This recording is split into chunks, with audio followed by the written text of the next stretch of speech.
जाणवले का? मग ते जेव्हा त्या मोठ्या हॉलमध्ये जवळजवळ 50,000 व्यक्ती बसायचे, एवढा मोठा हॉल तो होता, तिथे आम्ही बसायचो, तेव्हा ते म्हणायचे की व्हायब्रेशन्स बघा इथे किती छान आहे.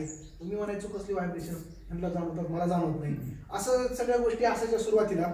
मग फिरत फिरत आम्ही प्रत्येक ठिकाणी गेलो आणि मग त्यांनी सांगितलं की आपण आता माउंट आबू पर्वतावर आपण जाऊया, की जिथे आपण शांतीस्तंभ आहे तर तिथे आपण जाऊया, त्यांनी सांगितलं. मग त्यांच्याबरोबर मी गेलो. जाताना तिथे आबू पर्वतावर दत्त मंदिर पण आहे, तिथे दर्शन घेतलं आम्ही. आणि त्यानंतर शांती स्तंभावर जेव्हा आम्ही तिथे गेलो त्यावेळेस ते दरवेळी ठराविक ठिकाणी गेल्यानंतर म्हणायचे तुला काही व्हायब्रेशन जाणवतात का, तुला काही जाणवतं का? तरी म्हणायचं मला कुठं काय जाणवतं, मी तुमच्यावर असतो. मी हळूच डोळे उघडून बघायचे त्यांच्याकडे, ते बसले की आपले डोळे मिटून ह्या पद्धतीने चालायचं. पण जेव्हा आम्ही शांती स्तंभाजवळ संध्याकाळी जवळजवळ उशीर झाला होता, आम्हाला 7:30-8 वाजताच्या दरम्यान आम्ही असेल. फक्त मला तिथं गेलं की काय असायचं की जिथे कुठे आपल्या ब्रह्मकुमारी सेंटर असेल, अबुधाबीला असेल किंवा आबू पर्वतावर असेल किंवा आपल्या माउंट आबूला असेल, जाईल तिथे खायला भरपूर असायचं. माझं लक्ष त्या खाण्यावरच असायचं सुरुवातीला. गेले की काय चांगलं गेले आणि भरपूर काय असायचं तेवढ्या याच्यावर असायचं. पण मी जेव्हा पहिल्यांदा शांतीस्तंभाजवळ गेलो आणि बसल्यानंतर मी डोळे मिटून घेतले, त्यानंतर पहिल्यांदा मला खरोखर काहीतरी तिथे एक जाणीव निर्माण झाली.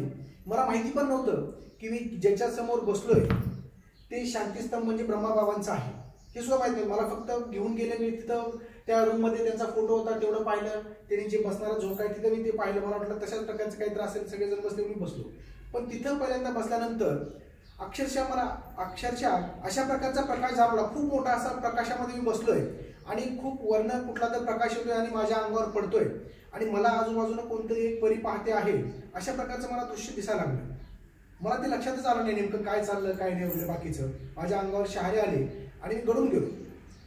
त्यानंतर हळूच मी जेव्हा जागा झालो त्यावेळेस मला असं वाटतं की 5 ते 10 मिनिटचा काळ लोटला असेल, पण हे मला लक्षात नाही आलं.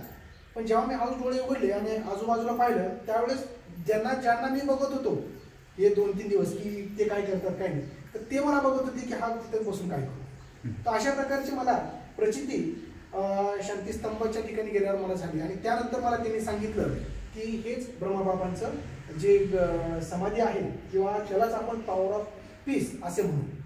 तर खरोखर तेव्हापासून माझ्या जीवनामध्ये आमूलाग्र बदल झाला. जी चंचलता होती, जी अस्थिरपणा होता तो सुद्धा दूर गेला. कुठेतरी गांभीर्य आलं आणि षडरिपूंचं जे काही माझ्यावरचं कवच होतं त्या कुठल्या तरी प्रकाशामध्ये, त्या ज्ञानामध्ये ते कवच कधीच निघून गेलं. आणि त्यानंतर त्या प्रकाशातून मला कुठेतरी त्या देवभूमीमध्ये गेल्यानंतर माउंट आबूला असेल किंवा आपल्या अबुधाबीला असेल तर तिथे ज्ञान, पवित्रता, शांती, प्रेम, सुख, आनंद आणि शक्ती अशा विहारामध्ये, सागरामध्ये मी कुठेतरी न्हावून निघतो आहे, अशा प्रकारची त्या 4 दिवसामध्ये परिस्थिती निर्माण झाली. तिथे गेल्यानंतर अक्षरशः की मी कोण आहे, तो परमात्मा कोण आहे, माझं या पृथ्वीवर येण्याचा अवतरणाचा उद्देश काय आहे आणि ह्या पृथ्वीच्या रंगमंचावर आपल्याला कशा पद्धतीने राहायचं आहे, अशा प्रकारचे विचार हे आत्मचिंतन, आत्मशोधातून यायला लागले. आणि त्यातून आपण एक कर्मनिष्ठ किंवा जे आपण म्हणतो ना कर्मयोगी बनण्याचा आपण प्रयत्न करू लागलो. आणि त्यातूनच आत्मकल्याण हे व्हायला लागलं आमचं.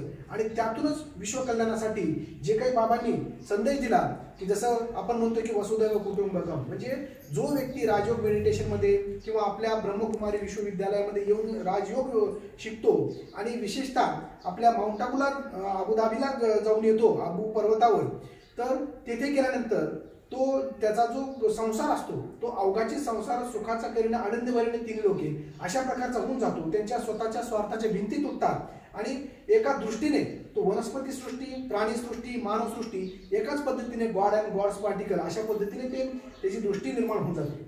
पण अशा प्रकारचा शांतीचा संदेश जगाला देणारे आपण म्हणू की ओम शांती या सूत्राने संपूर्ण जग एकत्र बांधून जे काही 3ऱ्या महायुद्धाच्या उंबरठ्यावर उपस्थित असलेले आपले संपूर्ण जग यांना कुठेतरी विश्वशांती, मानव कल्याणाचा जो काही संदेश आपल्या या प्रजापती ब्रह्मकुमारी सेंटरमधून दिला जातो तो खरोखर एक महान आहे.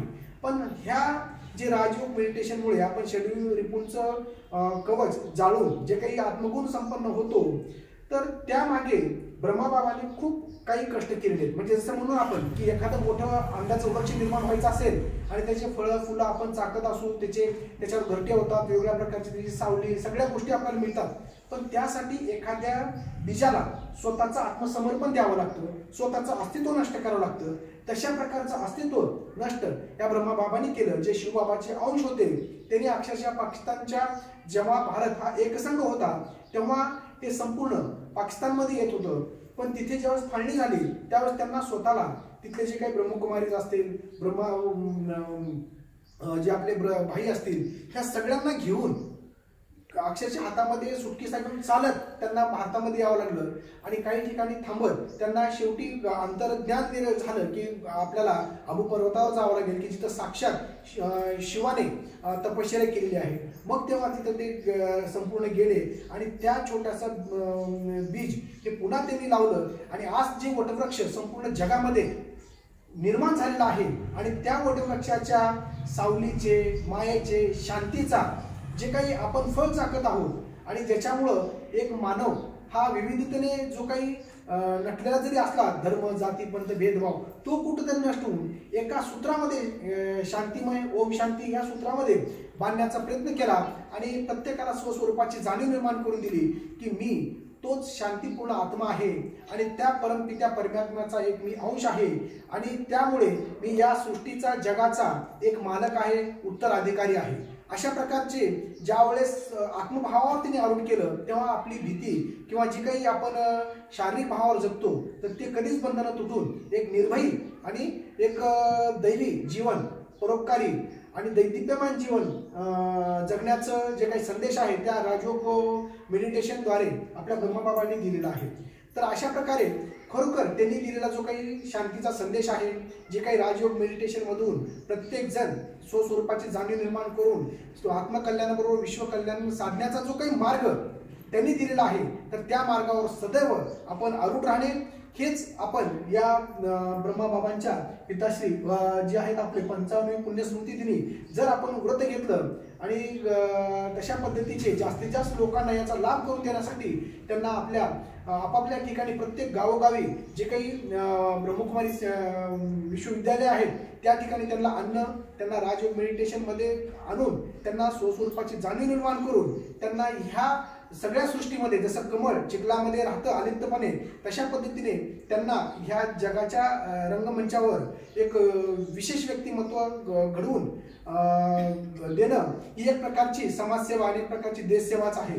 म्हणून जे काही आपला सर्वस्व जीवन त्याग करून परोपकारी वृत्तीने जे काही भाई आणि आपल्या महादेवी बहिणीजी सारखे भरपूर असे या पृथ्वीतलावर की ज्या बहिणी आहेत की ज्यांनी स्वतःचं आयुष्य पणाला लावून प्रत्येक मानव जात आणि संपूर्ण सृष्टी ही सुखी व्हावी, संपन्न व्हावी, त्यांना स्वतःच्या स्वरूपाची जाणीव निर्माण व्हावी, त्यांना समाधान, शांती मिळावी यासाठी पूर्ण आयुष्य त्यांनी खर्च केलेलं आहे. खरोखर ही एक प्रकारची खूप मोठी त्याग आहे, समर्पण आहे आणि एक समाजसेवा, देशसेवा आहे आणि जगतसेवा आहे. मी म्हणेन की अशा सर्व भाई बहिणींपुढे आपण सगळेजण नम्र होऊ आणि त्यांनी जो काही व्रत घेतलेला आहे आणि त्यांनी जे काही संदेश दिलेला आहे, बाबांनी जो काही मार्ग आम्हाला दाखवलेला आहे त्या मार्गावर आम्ही सदैव चालू आणि आमच्या हातून शक्य तेवढं जास्तीत जास्त लोकांची सेवा कशी घडेल हा मी विचार करू. आणि ह्या प्रसंगी एवढेच पुन्हा सर्वांतर्फे मी बाबांच्या नम्रपणे आवाहन करतो आणि शपथ घेतो असं म्हणायला हरकत नाही. आणि त्या वेळेस आपण जे काही कार्य करू तेव्हा बाबांचे आशीर्वाद, या भाई आणि बहिणींचे आशीर्वाद हे कायम आपल्या पाठीमागे असतील. त्यामुळं मी अशा प्रकारचं व्रत घेऊन मी आजचे 2 शब्द मी संपवतो. ओम शांती.